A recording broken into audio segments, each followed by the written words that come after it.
Welcome to Gospel Truth with Andrew Wommack, a teaching ministry that focuses on God's unconditional love and grace. Where would we be if we hadn't had Andrew's teaching? It has just really given me so many revelations. He filled me with a new vision of myself. I'm so grateful that he has been obedient to the calling that God has placed on his life. And now, here's Andrew. Welcome to our Friday's broadcast of the Gospel Truth. Today is the end of my first week teaching about Joseph. I've got this teaching entitled Lessons from Joseph in either CD or DVD form. And then also my staff has put together a brief summary. This is them taking my teaching and just condensing it into a very brief introductory type thing. And this is a freebie to you. We are asking for a donation of any amount for the CDs and DVDs, but we will give away this little introduction to Lessons from Joseph as our gift to you. And then we have a package deal where we're also offering my teaching on lessons from Elijah and lessons from David. And I tell you, I think that these are just tremendous. I've already covered a lot of material in the first 4 days of this week, and I'm going to be ministering on this for a number of weeks. But you may notice that I'm using my computer, which I don't normally do, but I have written so many footnotes in my living commentary on Joseph, and I've got references in here and stuff, and it's just easier for me to teach from my living commentary. We call it a living commentary because I'm still writing it. And if you get our commentary, I've written footnotes already on over 26,000. It's closer to 27,000 verses on the 31,000 verses in the Bible. And it's a living commentary because every time you go on our website, once you've purchased this and you go on our website, it will automatically download and update all of the changes that I've made, any additions that I've made, and new commentary verses that I've written. And so it's called the living commentary. Once I go to be with the Lord and I'm gone, then we'll probably call it the Andrew Wommack commentary or something. But at the moment, it's the living commentary because it's still being written. And so I'm teaching from this living commentary the things that I've written about the life of Joseph. And again, I hadn't got time to go back and summarize all of that. We're in Genesis chapter 39 and verse 6. That's the last verse that I used.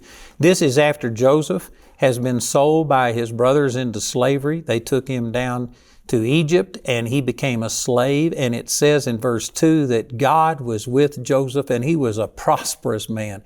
Man, I tell you, this really ministers to me because in the natural, looking at him, he wasn't prosperous. He had been sold into slavery. He was a slave. He was stripped naked. He had lost all of the favor he was taken from his father. And in the natural, people would look at this and think there was nothing good in Joseph's life. And yet Genesis 39:2 says God was with him and he was a prosperous man. And Joseph was holding on to those visions, those dreams that God had given him. And because of it, instead of being depressed, instead of being bitter or angry, instead of giving up, he was serving his master Potiphar with everything he had. And because of it, Potiphar had promoted him and he was like cream. He started rising to the top. I tell you, it doesn't matter what situation you find yourself in. If you have a vision from God and if you don't let circumstances and people talk you out of what God has put in your heart, it's just a matter of time until you see those things come to pass. So let me take up again in Genesis chapter 39, verse 6, and it says, he, talking about Potiphar, the master of Joseph, left all that he had in Joseph's hand, and he knew not aught he had save the bread which he did eat. And Joseph was a goodly person and well favored. The NIV says now Joseph was well built and handsome. And you know, there's a scripture over in 1 Corinthians chapter 1, verse 26, it says, you see your calling, brethren, that God didn't choose many mighty, not many noble, but he chose the base things of the world, things that are despised, things that are nothing, to bring to naught things that are. And so as a general rule, it is not the handsome and well-built. It's not the people that have all of the great talents and abilities who God uses. And the reason for that, it goes on to say in 1 Corinthians chapter 1, I believe it's verse 29, the reason he did that is so that no flesh would glory in his presence. God chooses people that don't have everything in the natural going for them so that when He flows through them, God gets the credit instead of that person. But it's important to recognize that God is not against people that are well-built and handsome and have all of these things going for them. Joseph is an example of a person who in the natural, he was just an awesome, awesome person, and yet God still used him. God is not against people that have great talents and abilities. It's just that people that have those talents and abilities tend to depend upon themselves instead of depending upon God. And so God has to find somebody like me who has no natural great talents or abilities. I was listening to something just last night, and I wrote my staff and I said, man, can you improve my voice any? I mean, my voice, if I'd have been God, I wouldn't have chosen me, and just so many other things. But one of the reasons God chooses people that don't have things going for them is because it makes you God dependent. But He's not against people that have together. If you will humble yourself and do as Joseph did and put God first and hold on to what God says regardless of how bad circumstances get, God will use anybody, good or bad. And in the next verse, this is really important. These things, boy, this ministered to me, especially when I was in Vietnam. This ministered to me big time, these passages. In Genesis chapter 39, verse 7, it says, "It came to pass after these things that the master's wife cast her eyes upon Joseph, and she said, 'Lie with me.'" Old English for have sex with me. She was trying to seduce him.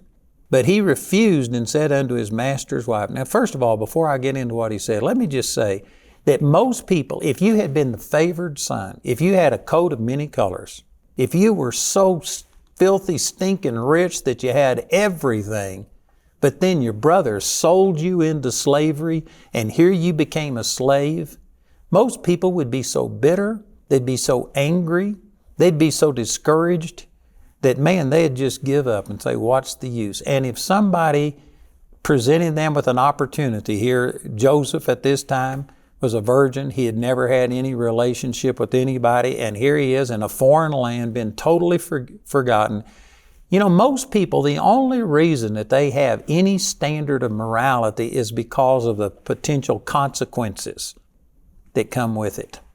I actually saw a Reader's Digest thing, and I read this, that they actually put a billfold that had $100 in it, and it had the person's name, contact number, everything in it. And they did this as a test, and they just put this billfold on the sidewalk, and then they had hidden cameras, and they watched, and they had hundreds of people come, and they would get this billfold, they'd look in it, they'd see the money, and most of them would look both ways to see if anybody was watching, and then they'd just pocket it, and they'd walk off. And after they started walking off, they would stop them, and somebody would tell them, hey, this was a test. We put that there. You had a contact number. Why didn't you want to contact somebody? Why didn't you turn this in? And did you know out of all of those people, there was just a small percentage, like 10 or 15%, that actually returned it.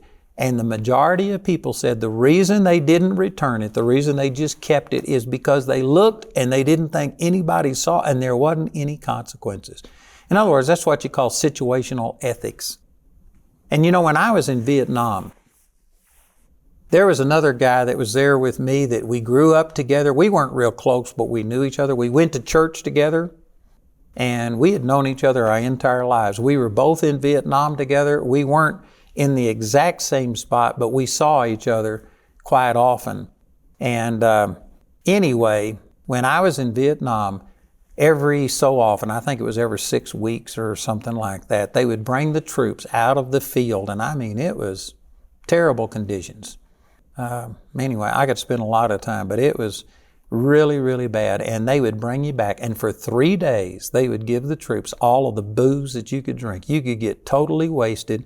They brought in Filipino girls, and they put on a show, is what it officially was. It was a real sexual-oriented show, musical type of thing. And all of those Filipino girls just happened to be prostitutes. And so you could have all of the booze, there was drugs available, and all of the sex that you wanted for 3 days. And the government did this. for the troops. And this friend, who is a guy who was a friend of mine, back in the States, he would have never done anything like that. He wasn't a fanatic about God, but he knew God. He was born again. And in the States, he would have never acted like that. But in Vietnam, he participated in all of this stuff. Matter of fact, I was in a company of 200 people. And out of that 200 people, every time they'd bring us back for stand down, I was the only person out of 200 who did not go to the shows and participate. I was a chaplain's assistant, and my chaplain got drunk and got up on the stage and tried to strip naked and have sex with these Filipino girls in front of 200 people. I was the only person, including my chaplain, who didn't participate in this stuff. And you know why? It's just like this. This master's wife was saying to Joseph, come lie with me. And you know what? He could have gotten by with it. He could have thought, well, man, I deserve at least some gratification. And who was going to tell on him? Certainly the master's wife wasn't going to tell on him, because it would have been her head too. He could have gotten by with it. And most people who have just a situational ethics and only do what's right if they know they're going to be held accountable. Sad to say, that's the way that most people are. They don't have enough integrity to do what's right whether somebody's watching or not. This friend of mine in Vietnam, he participated in these things. He wouldn't have done it back in the States because it would have been a reflection on his family. It could have affected him in many different ways. But when you're on Vietnam, on the other side of the world, you may get killed next week. You don't know what's going to happen. And certainly nobody back home, none of your relatives are ever going to know what's happened. There was a lot of guys that wouldn't have ever lived that way in the States, but in Vietnam, they just let themselves go. They indulged every single appetite that they had. And Joseph right here, what he said to the master's wife spoke to me so loud and clear. Man, I have used this lots of time. It says in verse 8, but he refused and said unto the master's wife, behold, my master wanteth not what is with me in the house, and he hath committed all that he hath to my hand. There is none greater in his house than I, neither hath he kept back anything from me but thee, because thou art his wife. And so Joseph had a sense of integrity and honor. He had been entrusted with something from his master, and he wasn't going to break that trust. It wasn't about him. It was about serving. He actually honored his master. This master, according to everything we know, wasn't a believer. He could have been a very ungodly man. We don't know. It doesn't say very much about him. But Joseph had a responsibility, and he honored his master. And so he listed that as his first thing. And then he went on to say here in this 9th verse, he says, how then can I do this great wickedness and sin against God? Boy, God spoke this to me big time when I was in Vietnam. Like I said, all of these temptations and things that came at you, you know, there is a desire to be accepted. There is a desire to not stand out and have people criticize you. I had people in Vietnam that would always call me preacher. They would make fun of me. I had people treat me like the plague. They would see me coming and walk the other direction. And, you know, if you like rejection, something's wrong with you. I didn't like that. And there was a desire to be accepted around these other people. There was a desire to be a part of something. And I remember back in Chu Lai, which was my division headquarters, it was on the South China Sea, that I could hear all of the music and all of this screaming and yelling and things going on, and they'd be in this pavilion having these shows and stuff, and I'd be sitting out there on the beach, and I tell you, it was like a magnet drawing me about wanting to be accepted, to be a part of that. And yet this verse, God spoke to me, how could I do this great wickedness and sin against God? And this friend of mine who grew up in the same situation, basically had the same upbringing as I did, he wound up going in because it wasn't about his relationship with God. It was about, who's going to know? I'll never get caught. Everybody else is doing it. See, and if the only reason you're doing what's right is because you think that you're going to be answerable to somebody, you're going to somehow or another suffer for it, if that's the only thing that's causing you to do what's right, then I can guarantee you Satan will put you in some situation where it looks like you can get by with it and people will compromise, and this happens millions of times. But if you have a relationship with God, and if it's not about whether or not you get caught, it's not about whether anybody else knows. It's what does God say? See, this is what kept me when I was in Vietnam. I felt the temptation and the draw to be a part of what other people were doing and to be accepted by them. But man, I loved God more than I loved people. And I remember God using this verse to speak to me. And I thought, God, I can't do this. I don't care whether anybody else ever knows or not. You know. And I'm not going to live this way. I'm not going to take their free booze. I'm not going to take the free drugs and free sex.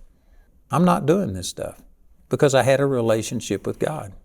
I actually spoke at a Christian school in Kansas City one time. It had 500 people in it. And while I was waiting to speak, I was reading their pamphlet about their thing. And the number one thing they said, positive peer pressure.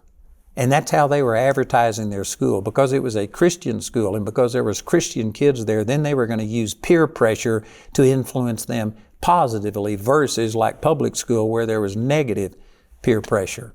And even though I understood the point that they were making, did you know that's still the wrong way to do things?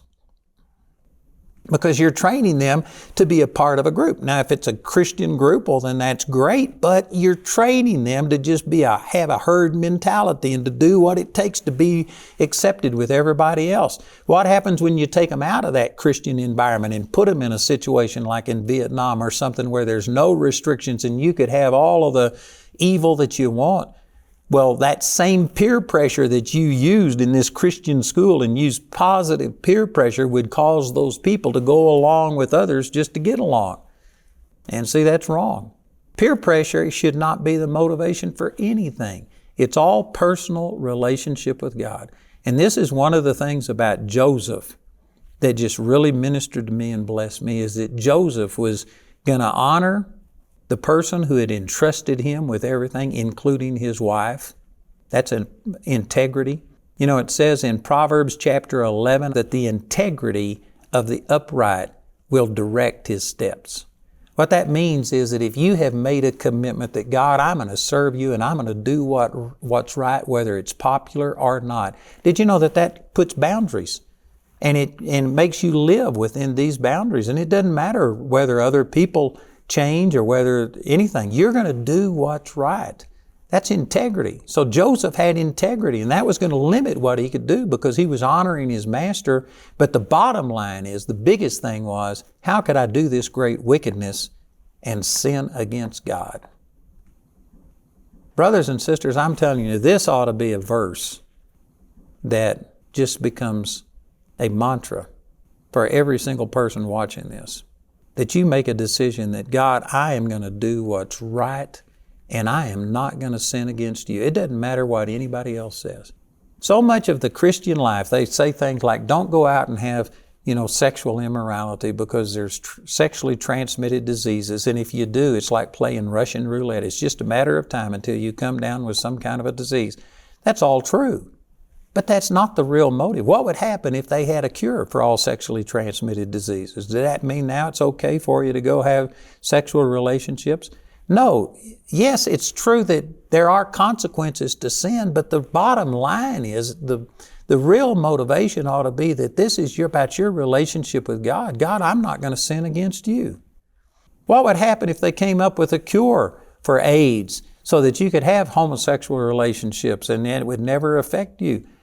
Even if they had a cure for it, it would still be wrong because you aren't honoring God. He says from the beginning of the creation, God made them male and female, that marriage is between a male and a female. And it doesn't matter what the society says. See, right now we have a lot of Christians that are caving on this issue because society now has embraced homosexuality and they basically have put their stamp of approval on it. And even those who don't agree with that lifestyle believe that you're wrong if you sit there and say that homosexuality is wrong. So it is not popular to stand on what the Word of God says. And a lot of Christians are caving on this because it's all about what everybody else is doing. It's not about your personal relationship with God. I'm telling you, you're missing it if that's you. This is one of the lessons that I learned from Joseph. And I tell you, I love this. This man, he had a relationship with God. God had shown him that God was going to promote him and that someday his brothers would come and bow down to him. He had a vision that restrained him and that kept him on path, and he refused to deviate from it. Man, I love that. It says in the next verse, and it came to pass as she spake to Joseph, this is talking about Potiphar's wife, the master's wife, as she spake to Joseph day by day, that he hearkened not unto her to lie by her or to be with her. Boy, this is another great thing. You know, the scripture says, flee fornication. But then it says in James 4:7, resist the devil and he'll flee from you. You can't just flee from the devil. You have to resist the devil, but you can flee from temptation. Most people are resisting temptation, but fleeing from the devil. The exact opposite of what God says. You should flee from situations that bring you into temptation. You should flee from movies and things that tempt you and plant these desires in your heart. You shouldn't use movies that promote adultery and fornication and stuff for entertainment. Man, you need to be focused upon God. You need to flee all of this sexual sin and then resist the devil. Joseph fled from this master's wife. He refused to even be around her. In the next verse it says, and it came to pass about this time that Joseph went into the house to do his business. So apparently, even though the previous verse says he hearkened not to lie with her or to be with her, something demanded that he had to go into the house to conduct the business that his master had given him. And while he was there, it says, he came into the house to do his business, and there was none of the men of the house there within. Apparently, in previous times, there was other people in the house, and so that prevented him being alone with her. But this time, nobody else was around. And in verse 12, it says, she caught him by his garment, saying, lie with me. And he left his garment in her hand and fled and got him out. Man, he fled from fornication. This shows a attitude in Joseph's heart that, man, he didn't just, deal with this in some passive way, try and not offend the wife. He didn't care. He was not going to let her compromise him. So he fled and left his garment in her hand, probably a coat or an outer garment. In verse 13 it says, and it came to pass when she saw that he had left his garment in her hand, and was fled forth, that she called unto the men of her house, and spake unto them, saying, see, he hath brought in a Hebrew unto us to mock us. He came in unto me to lie with me, and I cried with a loud voice. And it came to pass when he heard that I lifted up my voice and cried, that he left his garment with me and fled and got him out. This was a total lie on her part. And this illustrates something else. And that is that what this woman had for Joseph wasn't love. It was nothing but lust. And when she was rebuffed by Joseph, her so-called love turned into hatred overnight. Boy, this is something that I wished I could make people understand. Sexual immorality is so glorified and promoted in our society, and I'm out of time. I'm going to have to say these things tomorrow. Man, I got carried away. Real quickly, let me just say that we've got this little introductory thing on lessons from Joseph, and then I have CDs and DVDs. Listen to our announcer, and he'll give you all the information about it. And join me again next Monday as we continue the gospel truth. Andrew is offering his booklet, Lessons from Joseph, as his free gift to you today. This offer is limited to one free booklet per household and is available in the US, UK, Canada, and Australia. Contact us today to receive your free booklet. Andrew's complete series, Lessons from Joseph, is available in either a CD or DVD album or as a USB made from our daily television broadcast. Each of these valuable resources is available for a gift of any amount when you contact us. Or you can get these products as part of the lessons package in your choice of either CD, DVD, or USB from Lessons from Joseph, Lessons from David, and Lessons from Elijah. Also, this package will include the Lessons from Joseph booklet. These teachings will give you the chance to learn from the successes and mistakes of 3 very powerful but very human men of God. The lessons package has a catalog value of $110, but you can receive all these valuable resources today for just $80. Go to awmi.net to see all the ways you can get these products. We also want to remind you of Andrew's Living Commentary software. The Living Commentary includes more than 50 years of Andrew's Bible study notes and personal encounters with God. Get Andrew's Living Commentary today for $120. You can become a Grace Partner through our website at awmi.net. You can also order resources or receive prayer by calling our helpline at 719-635-1111. Our helpline is open 24 hours a day, 7 days a week. I want to make you aware that we have what we call our Heritage Giving Community, and this is for people who want to give an end-of-life gift to the ministry. You know, many of you have just been giving and giving, and one of the ways to give is in your will to put the ministry in there and take your assets at the end of your life and use it to promote the gospel.